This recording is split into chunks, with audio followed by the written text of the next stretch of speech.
Hello students, welcome again. बच्चे, हम लोग हैं अपने BCK के चैप्टर नंबर 2 के लेक्चर नंबर 4 के साथ। बड़े ध्यान से मेरे साथ जुड़ना बच्चा, और याद करना, हम लोगों ने अपने पिछले लेक्चर के लास्ट टॉपिक में बातें कुछ एलिमेंट्स ऑफ माइक्रो इन्वायरमेंट की कंप्लीट कर ली थी। हमने बातें कंज्यूमर्स और कस्टमर्स की कंप्लीट कर ली थी। अब बारी आती है बच्चे कॉम्पिटिटर्स की, है ना। तो बड़े ध्यान से मेरे साथ जुड़ना और जानना किसको कॉम्पिटिटर्स हम लोग कहते हैं। तो बच्चे, अगर बात कॉम्पिटिटर्स की होती है तो याद रखना कि कॉम्पिटिटर कौन है, वो कोई दूसरे बिजनेस एंटिटी वाले हैं, है ना, जो अपना बिजनेस ऑपरेट कर रहे हैं। हो सकता है उनका बिजनेस जो है, हो क्या सकता है, कंफर्म बात ही है, तभी वो हमारे कॉम्पिटिटर हैं। कहता क्या है कि उनका बिजनेस जो है वो बिल्कुल हमारे बिजनेस से क्या होता है बच्चा, वो मिलता है ना। उनका बिजनेस बिल्कुल हमारे बिजनेस से मिलता है, मतलब हमारे जैसा ही बिजनेस वो करते हैं, तो इसलिए उन्हें वो हमारे कॉम्पिटिटर बने बैठे हैं। ठीक है बच्चे, देख लो जरा ध्यान से। कहता क्या है, कहता है competitor are the other business entities that compete for resources as well as markets. ये लो, कहता है कॉम्पिटिटर जो होते हैं वो दूसरे बिजनेस एंटिटी होते हैं जो रिसोर्सेज के लिए और साथ ही साथ मार्केट के लिए कॉम्पीट करते हैं, मतलब मार्केट में अपने प्लेस के लिए, अपने पोजीशन के लिए, अपने मार्केट में अपने शेयर के लिए, है ना। कंपटीशन शेप्स बिजनेस, कहता है कंपटीशन बिजनेस को शेप देता है, बिजनेस को आगे बढ़ाता है, बिजनेस को आकार देता है। Study of the competitive scenario is essential for the marketer. कहता है कि कॉम्पिटिटिव सिनेरियो के बारे में पढ़ना एक मार्केटर के लिए बहुत ही ज़रूरी होता है ना। मतलब यहाँ पे मैं क्या कहना चाह रहा हूँ बच्चा, मैं यहाँ पे आपको ये कहना चाह रहा हूँ कि किसी भी तरह के कंपटीशन के बारे में अगर आप एक इन्वायरमेंट में हो और आपके इन्वायरमेंट में अगर आपका कॉम्पिटिटर है और अगर आप अपने कॉम्पिटिटर के बारे में जान रहे हो, तो ये आपके लिए बहुत बेनिफिशियल होगा। बेनिफिशियल क्यों होगा बच्चा? ये आपके लिए बेनिफिशियल इस टर्म में होगा कि आप अपने कॉम्पिटिटर के मूव से पहले कोई मूव आप ले सकोगे। कोई थ्रेट अगर आपको अपने कॉम्पिटिटर का है तो उस थ्रेट से आप अपने आप को बचा सकोगे, मतलब अपना प्रॉफिट आप मेंटेन करके रख सकोगे अपने मार्केट में। ये कहता है particularly threats from competition following are few major questions that may be addressed for analysing competition. कहता है कुछ ऐसे क्वेश्चन हैं जिस क्वेश्चंस को यहाँ पे जानने पड़ेंगे, जिस क्वेश्चंस को यहाँ एनालाइज करने पड़ेंगे कंपटीशन को जानने के लिए। हु आर दी कॉम्पिटिटर्स, सबसे पहली बात, कॉम्पिटिटर्स कौन है। दूसरा, what are their business objectives and strategies. कहता है कि उन कॉम्पिटिटर्स के बिजनेस ऑब्जेक्टिव क्या होते हैं, उन कॉम्पिटिटर के स्ट्रेटजीज क्या होते हैं। Who are the most aggressive and powerful competitor। कहता है सबसे ज़्यादा एग्रेसिव और सबसे ज़्यादा पावरफुल कॉम्पिटिटर कौन होता है। कंपटीशन में बी डायरेक्ट और इनडायरेक्ट। कहता है कंपटीशन डायरेक्ट भी हो सकता है, कंपटीशन इनडायरेक्ट भी हो सकता है। Direct competition is between organisations which are in same business activity. कहता है डायरेक्ट कंपटीशन जो होता है वो ऑर्गेनाइजेशनों के बीच में होता है, जो ऑर्गेनाइजेशन एक जैसे बिजनेस एक्टिविटी में जुड़े हुए हैं। For example, in Indian shampoo sachet market, there are so many competitors who are competing to increase for their market share, है ना। अगर हमारे देश में बाबू अगर बात आप करते हो शैम्पू के कंपटीशन में, तो देखो बहुत सारे शैम्पू मेकर्स जो हैं वो शैशे में, मतलब छोटे से पैकेट में अपने शैम्पू को बेचते हैं। तो ऐसे केस में जितने भी शैम्पू मेकर्स हैं वो लोग कम्पीट करते हैं एक दूसरे से, ताकि उनका मार्केट शेयर जो है वो ज़्यादा हो, है ना। At the same time, competition can also be indirect। उसी समय बाबू आपको याद रखना पड़ेगा कि कंपटीशन जो है वो इनडायरेक्ट भी हो सकता है। For example, competition between holiday resort and a car manufacturing company for available a discretionary income of affluent customers is indirect competition. ये लो बच्चा, क्या कहता है, कहता है कि हॉलीडे रिसोर्ट और दूसरी तरफ बाबू जो कार मैन्युफैक्चरिंग कंपनी है, वो दोनों भी आपस में कॉम्पिटिटर्स हो सकते हैं, है ना। ऐसे केस में कहता है कि ये डिपेंड करता है जो स्पेंड करने वाला जो व्यक्ति है, जो पैसे खर्च करता है, ये उसके ऊपर डिपेंड करता है कि वो हॉलीडे रिसोर्ट में खर्च करे या फिर वो कार खरीदे, है ना। तो वो दोनों भी एक दूसरे के कॉम्पिटिटर ही हैं। Indian shampoo sachet market share split, ये देखो बाबू, 2%, 25%, 3%, 23%, 45% और फिर से 2%। और अलग अलग यहाँ पे आपको कंपनियों के नाम दिए गए हैं, है ना, जो अपने अपने शैम्पू को मार्केट में बेचते हैं। आगे बढ़ सकते बच्चा, आना बड़े ध्यान से देखना। और देखना बच्चा, अगला पॉइंट है ऑर्गेनाइजेशन। समझो ज़रा किसको हम लोग ऑर्गेनाइजेशन यहाँ कहते हैं, क्या सारी बातें हमें बताना चाहता है। कहता है इंडिविजुअल्स ऑक्यूपाइंग डिफरेंट पोजीशंस और working in different capacities in organisation consist of individuals coming from outside. ये लो, कहता है कि इंडिविजुअल जो ऑक्यूपाई करता है अलग अलग पोजीशन और वर्किंग कैपेसिटी एक ऑर्गेनाइजेशन में, कहता है कि वो सारा का सारा ऑर्गेनाइजेशन जो होता है उसमें वो सारे इंडिविजुअल जो होते हैं, वो सारे इंडिविजुअल कहाँ से आते हैं बच्चे? वो सारे के सारे इंडिविजुअल आउटसाइड, बाहर से आते हैं। They have different and varied interest, कहता है उनके अलग अलग इंटरेस्ट होते हैं उन सारे के सारे इंडिविजुअल्स के, है ना, अलग अलग उनकी चाहत होती है। In micro environment analysis nothing is important as self analysis by the organisation itself. ये लो, कहता है कि माइक्रो इन्वायरमेंट एनालिसिस की अगर बात करो तो वहाँ पे कुछ भी महत्वपूर्ण नहीं है self analysis by the organisation itself. एक ऑर्गेनाइजेशन के द्वारा खुद से आने वाले अपॉर्चुनिटीज़ को पहचानना, खुद से जो खतरे हैं उन सारे खतरों को जानना, इसके अलावा बाबू उस ऑर्गेनाइजेशन के पास मतलब ये उससे बेहतर और कुछ नहीं होता अगर ऑर्गेनाइजेशन खुद से इन सारे के सारे चीज़ों को अगर जान जाए तो। ये कहता है बच्चा, है ना। फिर कहता है understanding its own strength and capabilities in a particular business, कहता है कि अपने ही बिजनेस में अपने स्ट्रेंथ को जानना, अपनी शक्ति को, अपनी ताकत को जानना, अपनी क्षमताओं को, अपनी कैपेबिलिटीज को जानना। That is understanding a business in depth should be the goal of firms internal analysis. कहता है कि इसका मतलब ये है कि किसी भी एक फर्म का इंटरनल एनालिसिस ये कहता है कि उस फर्म को अपने ऑर्गेनाइजेशन के बारे में, अपने बारे में ज़रूर जानना चाहिए कि उसके पास क्या स्ट्रेंथ है, क्या एनालिसिस है, और ये एक फर्म का सबसे पहला गोल होना चाहिए, है ना। कहता है बाबू the objective comma goals and resources availabilities of a firm occupy a critical position in the micro environment. कहता है एक फर्म के लिए ऑब्जेक्टिव की बात कर लो, गोल की बात कर लो, या फिर रिसोर्स की अवेलेबिलिटी की बात कर लो, ये सब जो है वो एक बहुत ही महत्वपूर्ण स्थान रखता है बच्चे। कहाँ पे? माइक्रो एनवायरनमेंट में। We have met the enemy and he is us. Pogo, ये लो बाबू, कहता क्या है कि we have met the enemy and he is us. कहता है कि हमने दुश्मन बनाए हैं और वो दुश्मन खुद हम हैं। ठीक है, मतलब हम लोग जब तक अपने आप को नहीं समझते हैं तब तक बाबू हम लोग अपने बेहतरी, अपने कल्याण के लिए कोई काम नहीं कर पाते हैं। ये कहता है। कहता है an organisation has several non-specific elements of the organization surrounding that may affect its activities। ये लो, कहता है एक ऑर्गेनाइजेशन के अलग अलग तरह के नॉन स्पेसिफिक एलिमेंट होते हैं, है ना, जो ऑर्गेनाइजेशन के एक्टिविटी को घेरे हुए होते हैं। These consist of a specific organization or group that they are likely to influence an organization। कहता है कि ये सारे जो होते हैं वो खास तरह के ग्रुप होते हैं जो एक ऑर्गेनाइजेशन को प्रभावित करते हैं। दीज आर, और वो सब कौन है? देखो, सबसे पहला ओनर्स, है ना। कहता है they are individuals, share holders, groups और organisations who have a major stake in the organisation. ये लो, अगर ओनर्स की बात करते हो बच्चे तो कहता है कि ओनर्स जो होते हैं उन ओनर्स के बारे में कहा जाता है कि वो इंडिविजुअल्स होते हैं, वो शेयर होल्डर्स होते हैं, वो ग्रुप्स होते हैं, वो ऑर्गेनाइजेशंस होते हैं जिनका बहुत बड़ा शेयर है किस में? किसी भी एक ऑर्गेनाइजेशन में। They have vested interest in the well being of the company. कहता है इनके बारे में कि इन लोगों ने कंपनी के बेहतरी के लिए, कंपनी के डेवलपमेंट के लिए अपना सब कुछ न्यौछावर कर रखा है ना। दूसरा बच्चा बोर्ड ऑफ डायरेक्टर्स, बड़े ध्यान से देखना। बोर्ड ऑफ डायरेक्टर्स के बारे में क्या कहता है? कहता है board of directors are found in companies formed under the companies act 1956, है ना। बीओडी के बारे में कहता है वैसे अब कंपनीज एक्ट 2013 हो चुका है, 1956 पुराना हो गया बच्चा। कहता क्या है कि अगर बोर्ड ऑफ डायरेक्टर्स की बात करते हो तो बोर्ड ऑफ डायरेक्टर्स जो हैं वो कहाँ पे पाए जाते हैं बच्चे? उनके बारे में कहता है कि वो पाए जाते हैं एक कंपनी के अंदर, है ना, कंपनीज एक्ट 2013 में।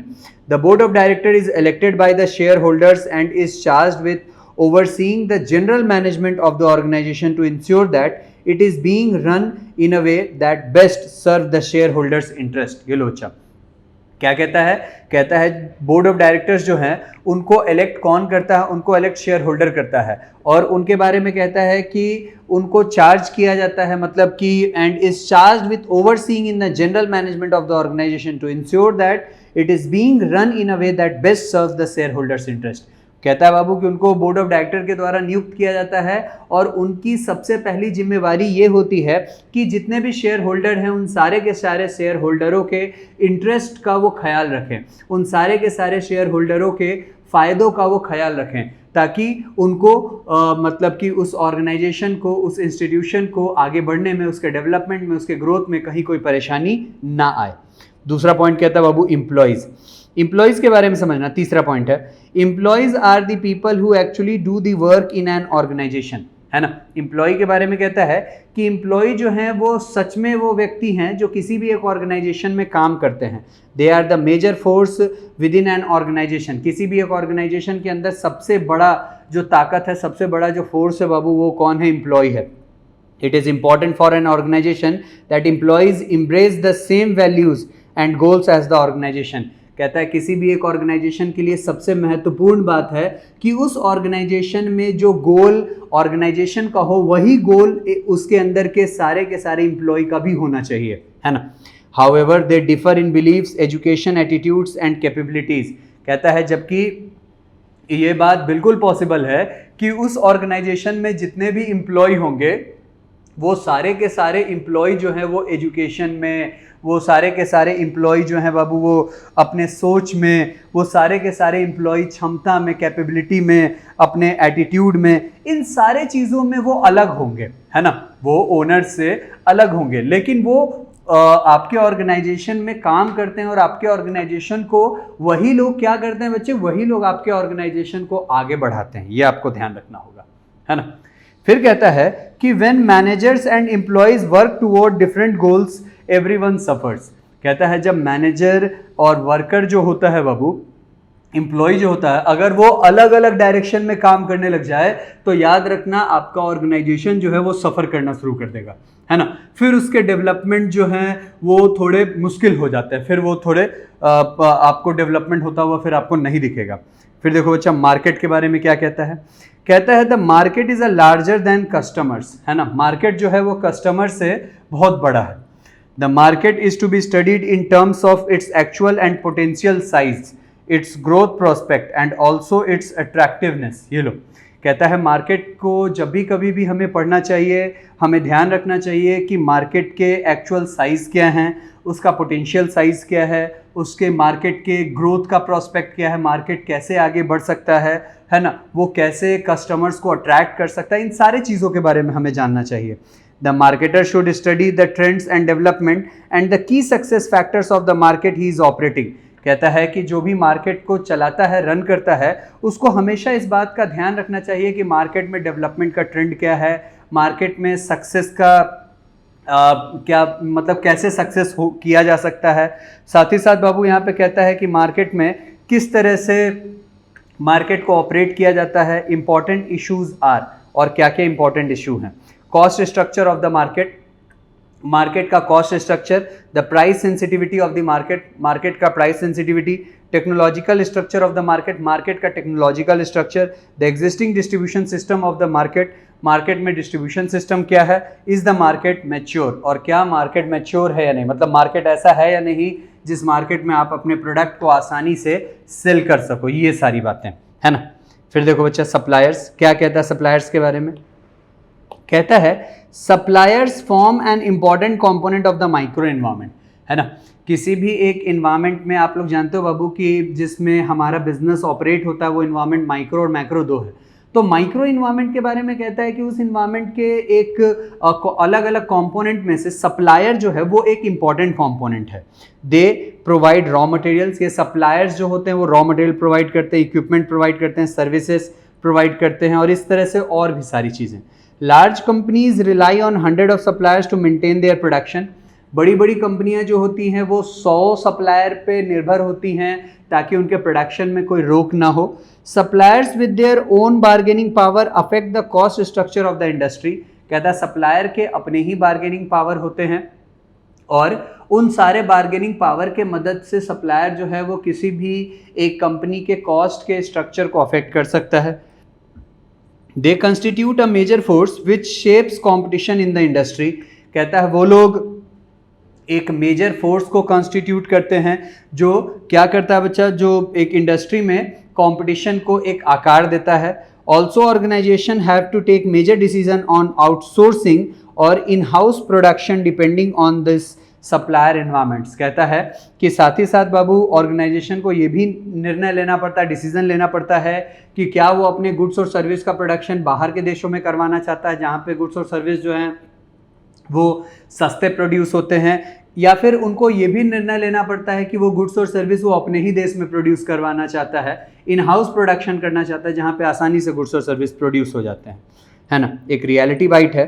Whenever you purchase a packet of biscuit and take a closer look at the pack, you will realize that the company selling the biscuit and the company actually making the biscuit is actually different. For example, if you take a look at the image below the biscuit packet, you will see the difference here.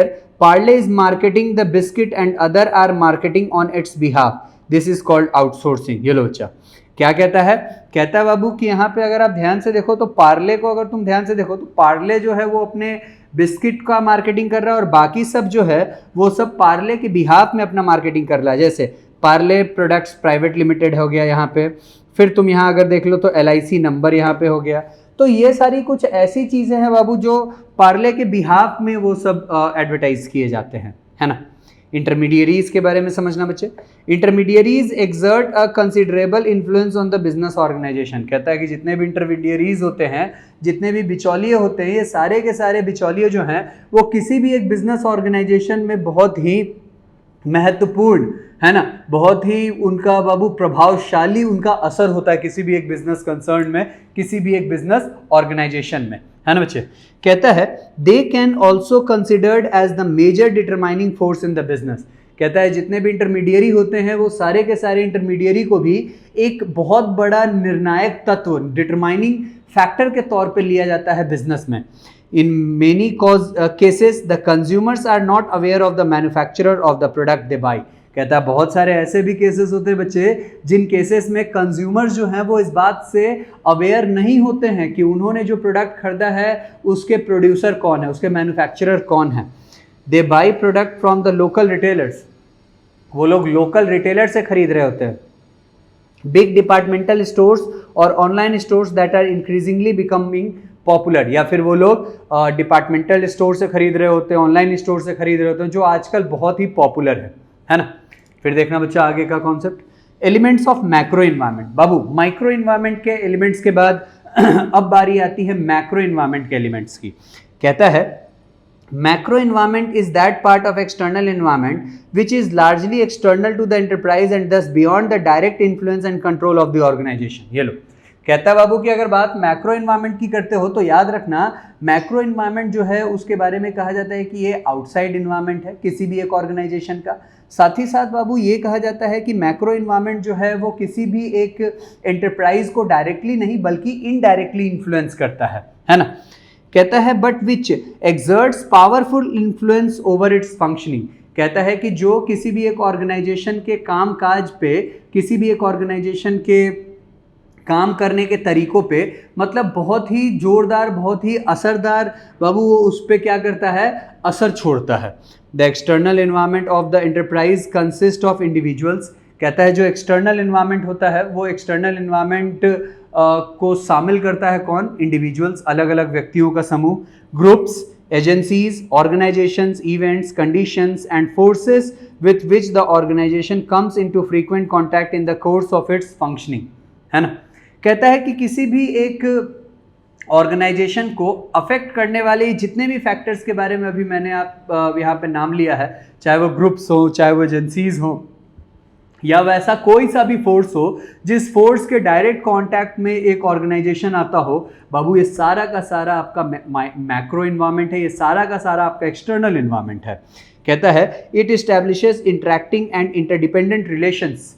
कहता है कि ये जो आपका macro environment है, ये जो आपका एक्सटर्नल इन्वायरमेंट है, ये सब कहीं ना कहीं एक रिलेशनशिप इस्टेब्लिश करता है, एक संबंध इस्टेब्लिश करता है बाबू, जिसमें बाहर के इन्वायरमेंट से आपका बिजनेस ऑर्गेनाइजेशन जिसके ऊपर निर्भर करेगा, है ना। कहता है कंडक्ट ट्रांजैक्शन, जिससे आप अलग अलग तरह के ट्रांजैक्शंस को कंडक्ट करोगे। Design and administers appropriate strategies and policies to cope with fluctuations therein and otherwise negotiates its way into the future। है ना। कहता है कि जिसमें वो सारे ऑर्गेनाइजेशन जो हैं वो ऑर्गेनाइजेशन क्या करते हैं बच्चे, वो सारे के सारे अलग अलग स्ट्रैटेजीज़ के लिए, वो अलग अलग पॉलिसीज़ के लिए, इन सब चीज़ों के लिए वो उसके साथ मतलब एक्सटर्नल फैक्टर्स से ही वो लोग डिसाइड कर पाते हैं, वो लोग बना पाते हैं अलग अलग पॉलिसी को। साथ ही साथ बाबू वो लोग अपने फ्यूचर को भी इसी एक्सटर्नल इन्वायरमेंट के सहारे वो लोग देख पाते हैं। वो लोग जो भी तरह का कोई भी चेंजेस करना होता है वो सब इसी एक्सटर्नल इन्वायरमेंट पे डिपेंड करता है ना। फिर देखो बच्चा, अगला पॉइंट है डेमोग्राफिक इन्वायरमेंट। बड़े ध्यान से देखना क्या कहता है डेमोग्राफिक इन्वायरमेंट। बच्चे बात अगर डेमोग्राफिक इन्वायरमेंट की करते हो तो कहता है the term demographics denote characteristics of population in a area. ये लो, कहता है डेमोग्राफी का मतलब क्या होता है। डेमोग्राफी का मतलब होता है कि किसी भी एक एरिया में जो जनसंख्या है, जो पॉपुलेशन है, उस पॉपुलेशन का कैरेक्टरिस्टिक्स क्या है ना, उसकी खासियत क्या है। कहता है डिस्ट्रिक्ट, कंट्री और इन द वर्ल्ड, है ना। एरिया में, किसी डिस्ट्रिक्ट में, किसी कंट्री में, पूरे संसार में जो पॉपुलेशन, उस पॉपुलेशन की अलग अलग विशेषताएं क्या है, इसको हम लोग डेमोग्राफिक कहते हैं। कहता है it includes factors such as race. ये इंक्लूड करता है कुछ ऐसे फैक्टर्स को जिसमें race, age, income, educational attainment, asset ownership, home ownership, employment status and location, ये सारी चीज़ें आती हैं। Data with respect to these factors with a demographic variable and across households are of interest to businessmen in addition to economists। कहता है कि बाबू जितने भी डेटा होते हैं इस चीज़ के संदर्भ में, पॉपुलेशन के बिहेवियर के संदर्भ में, साथ ही साथ हाउसहोल्ड के संदर्भ में, उन सारे के सारे डेटा को कहीं ना कहीं बाबू वो जो बिजनेसमैन होते हैं, वो बिजनेसमैन भी उन सारे डेटा को परचेज करते हैं, बाई करते हैं, उनको यूज़ करते हैं, क्योंकि उन सारे डेटा का यूज़ जो है वो हमारे देश में इकोनॉमिस्ट के अलावा बिजनेसमैन के द्वारा भी किया जाता है। ये कहता है marketers and other social scientist often group population into categories based on demographic variables. ये लो, कहता है बात यहाँ मार्केटर्स की कर लो, है ना, सोशल साइंटिस्ट की कर लो, है ना, या फिर पॉपुलेशन की कर लो, है ना। ये सारे के सारे जितने भी हैं बच्चे, ये सारे के सारे आपके क्या करते हैं, ये सारे के सारे आपके ऑर्गेनाइजेशन को कहीं ना कहीं प्रभावित करते हैं बच्चे। ठीक है, ध्यान रहेगा। हाँ सर, आगे बढ़े बड़े से आना बच्चे, बड़े ध्यान से देखना। फिगर डेमोग्राफिक इन्वायरमेंट कहता है changing age structure of the population, है ना। एज स्ट्रक्चर चेंज हो जाना पॉपुलेशन का, changing household pattern, increasing diversity. फिर कहता है better educated, more white collar, more professional population, geographic shifts in population, इसको कहते हैं डेमोग्राफिक इन्वायरमेंट। ठीक है, कहता है बच्चा क्या यहाँ पे कि some of the demographic factors have great impact on the business. बाबू कुछ ऐसे डेमोग्राफिक फैक्टर होते हैं जिन डेमोग्राफिक फैक्टर का बहुत ज़बरदस्त इम्पैक्ट, बहुत ज़बरदस्त असर होता है किसके ऊपर, बिजनेस के ऊपर। ये आपको ध्यान रखना पड़ेगा, है ना। बहुत ज़बरदस्त उनका असर होता है किसके ऊपर बच्चे, बिजनेस के ऊपर। कहता है factors such as general age profile, sex ratio, education, growth rate affect the business with different magnitude. कहता है कि ये जितने भी फैक्टर्स हैं, जिसमें बात आप ग्रोथ रेट की कर लो, एजुकेशन की कर लो, सेक्स रेशियो की कर लो, है ना, ये सब जो है वो बिजनेस के मैग्नीट्यूड को अलग अलग तरीके से प्रभावित करते हैं। India has relatively younger population as compare to some other countries. अगर बात आप हमारे देश की करते हो तो हमारे देश में यंगर पॉपुलेशन है, मतलब ज़्यादा से ज़्यादा लोग यहाँ पे जो हैं वो यंग हैं in comparison to different countries. कहता है कि चाइना, ये चाइना है, China on the other hand is having an ageing population. वहीं दूसरी तरफ अगर आप बात चाइना की करते हो तो याद रखना बच्चे, चाइना के पास एजिंग पॉपुलेशन मतलब ज़्यादातर लोग ऐसे हैं जो बूढ़े हैं, है ना। Many multinationals are interested in Indian considering its population size. कहता है बहुत सारे मल्टीनेशनल कंपनी ऐसे हैं जो हमारे देश में इंटरेस्टेड है, इसलिए वो अपना इंटरेस्ट दिखा रहे हैं क्योंकि हमारे देश का पॉपुलेशन बहुत ज़्यादा है ना। हमारे यहाँ किसी भी कॉमोडिटी का कंजम्पशन बहुत ज़्यादा जल्दी से होता है। कहता है with having approximately 16% of the world's population. कहता है हमारे देश में अप्रॉक्सीमेटली 16% पूरे संसार भर का पॉपुलेशन है। The country holds huge potential for overseas companies. ऐसे केस में हमारा देश जो है वो बहुत ज़बरदस्त, बहुत ज़्यादा पोटेंशियल वो रखता है बाहर विदेशी कंपनियों के लिए, है ना। Business organisations need to study different demographic factors. कहता है जितने भी बिजनेस ऑर्गेनाइजेशन हैं वो सारे के सारे बिजनेस ऑर्गेनाइजेशन को need to study different demographic factor, क्या कहता है उसको अलग अलग तरह के पॉपुलेशन के कैरेक्टरिस्टिक्स को पढ़ना बहुत ज़रूरी है। Particularly they need to address following issue, खास करके ये सारे परेशानियों, ये सारे समस्याओं को किसी भी एक बिजनेस ऑर्गेनाइजेशन को जानना बहुत ज़रूरी है। कहता क्या है कि what demographic trend will affect the market size of the industry, कहता है कि कौन सा डेमोग्राफिक ट्रेंड जो है वो किसी भी एक इंडस्ट्री के मार्केट साइज को अफेक्ट कर सकते हैं।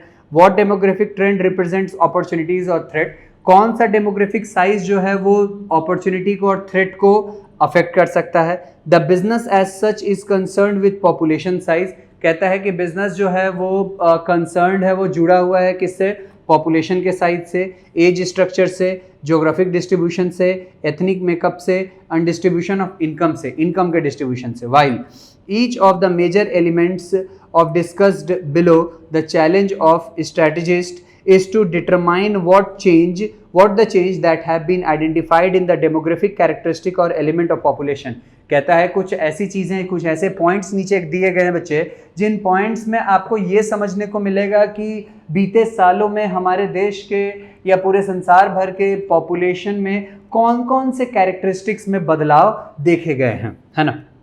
Employee for the future strategy competitiveness of the company, we will briefly discuss a few factors that are of interest to a business। कुछ ऐसे फैक्टर्स की बात करने वाले हैं जो बिजनेस के लिए ज़रूरी हैं। पहला, population size। While population size itself, large or small, may be important to companies that require a critical mass of potential customers। क्या कहता है बच्चा, कहता बात अगर आप पॉपुलेशन साइज़ की करते हो, चाहे वो पॉपुलेशन साइज़ लार्ज हो, स्मॉल हो या किसी भी तरह का हो, कहता है कि वो बहुत ही इम्पॉर्टेंट होता है, बहुत ही वो महत्वपूर्ण होता है किसके लिए बाबू, ऑफ पोटेंशियल कस्टमर्स के लिए। Changes in the specific makeup of population size में have even more critical implications. ये लो, कहता है कि जितने भी चेंजेस हों, है ना, स्पेसिफिक मतलब पॉपुलेशन में किसी भी तरह का अगर बदलाव आता है तो बाबू ये सारे के सारे बदलाव जो हैं ये आपके बिजनेस को भी बदल सकते हैं। Many foreign companies find India lucrative on account of its size, कहता है बहुत सारी विदेशी कंपनियां हमारे देश को बहुत ही सही जगह मानती हैं इस बेसिस पे कि हमारे देश में बिजनेस बहुत अच्छे तरीके से किया जा सकता है। Among the most important changes in a population size are, कहता है सबसे ज़्यादा जो परिवर्तन जनसंख्या के आकार में हुआ है, पॉपुलेशन के साइज में हुआ है, वो ये है। Changes in a Nations birth rate और फैमिली साइज, कहता है कि चेंजेस हुए हैं किसी भी एक देश में बर्थ रेट में और साथ ही साथ बाबू फैमिली के साइज में। इंक्रीज और decline in the total population, या तो टोटल पॉपुलेशन बढ़ा है या फिर घटा है। Effect of rapid population growth और नेचुरल रिसोर्सेज और फूड सप्लाईज, कहता है क्या है कि रैपिड पॉपुलेशन मतलब किसी भी तरह का परिवर्तन जो है वो पॉपुलेशन पे या फूड सप्लाई पे, ये सारी चीज़ें ऐसी हैं जो हमारे देश में या फिर पूरे संसार भर में बीते कुछ सालों में हुई हैं।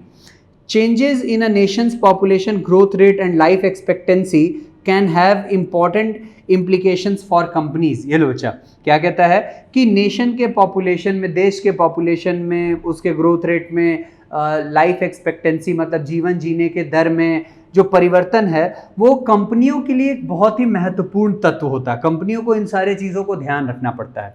फिर देखो बच्चा, दूसरा पॉइंट क्या कहता है, geographic distribution. Population shift from one region of a nation to another from non metropolitan to metropolitan areas may have an impact on a company's strategic competitiveness। क्या कहता है बच्चा, कहता है कि पॉपुलेशन जो है, जनसंख्या जो है वो शिफ्ट करता रहता है नॉन मेट्रोपॉलिटन से मेट्रोपॉलिटन में, है ना। इसके कारण क्या होता है कि बहुत सारे ऐसे कंपनीज होते हैं जिन सारे कंपनियों पे प्रभाव पड़ता है उस पॉपुलेशन के शिफ्टिंग के कारण।